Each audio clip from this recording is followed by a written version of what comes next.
অবশেষে গতি পাচ্ছে থমকে থাকা সিলেট ওসমানী আন্তর্জাতিক বিমানবন্দরের সম্প্রসারণ প্রকল্প। এটি বাস্তবায়িত হলে বিমানবন্দরের আয়তন ও সক্ষমতা বাড়বে ৩ গুণ।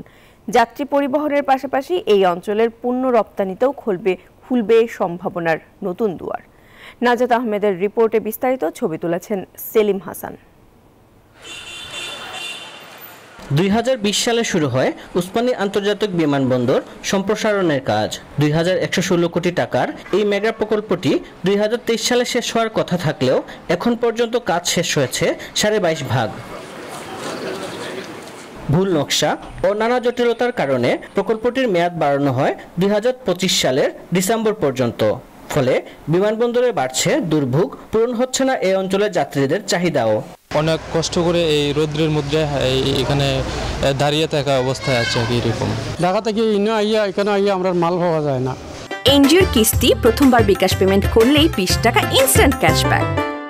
আরও 1 ঘন্টা 1.5 ঘন্টা এখানে ওয়েট করা লাগে, এর বাদে মাল আসে, এর বাদে যাওয়া লাগে আমরা বাড়ি। অনেক কষ্ট হয়। টার্মিনালের কাজ কিন্তু 5-6 বছর ধরে এখনো হচ্ছে না।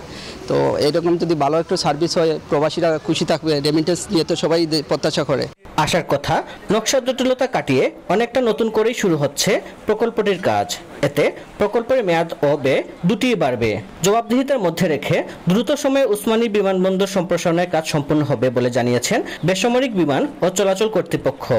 সার্টেনলি আপনার একটা রিয়ালিটি থাকেন যে 2020-এ যে প্রজেক্টে যেটা ছিল এস্টিমেট কস্ট, 2024-এ কিন্তু এসব এস্টিমেট কস্ট হবে না, 26 পর্যন্ত সব কিছু আপনারা জানেন কি পরিমাণে বৃদ্ধি পেয়েছে।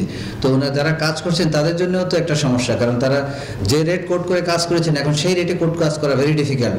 এই প্রকল্প বাস্তবায়ন করছে চীনের ঠিকাদারি প্রতিষ্ঠান বেইজিং আরবান কনস্ট্রাকশন গ্রুপ। প্রকল্প বাস্তবায়িত হলে বিমানবন্দরের আয়তন বাড়বে 3 গুণ। এই এয়ারপোর্টে বছরে মানুষের যাতায়াতের ক্ষমতা 6 লাখ। সম্প্রসারণ কাজ শেষ হলে এ সংখ্যা দাঁড়াবে 20 লাখে। নাজাত আহমদ পুরকায়স্ত, নিউজ 24, সিলেট।